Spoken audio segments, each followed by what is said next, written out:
Assalomu alaykum. Efirda kun xabarlari kanali. Tirnoq ichida tinchliksevar Donald Trump Grenlandiya bo'yicha o'z fikrini bildirib o'tdi.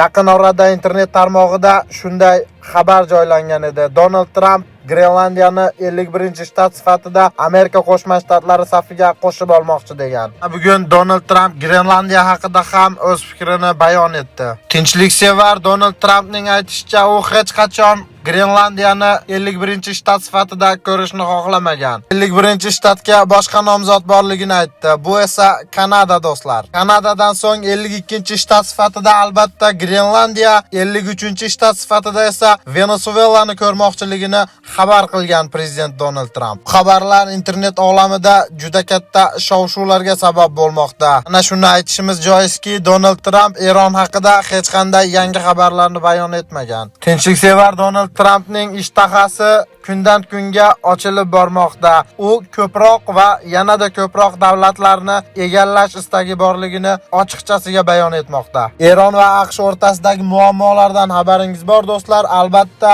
Eron bo'yicha Donald Trumpning ishtahasi biroz bo'g'ilganga o'xshaydi. Hozircha Eronga hech qanday tahdidlarni davom ettirmayapti. Hurmatli do'stlar, kanalimizni kuzatib borishda davom eting. O'z fikrlaringizni kommentariyada yozib qoldiring.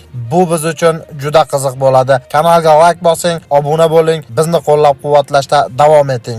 Efirdagi kamchiliklar uchun albatta barchangizdan uzr so'rayman. Tinchliksevar Donald Trump haqida ham o'z fikringizni kommentariyada yozib qoldirishni unutmang.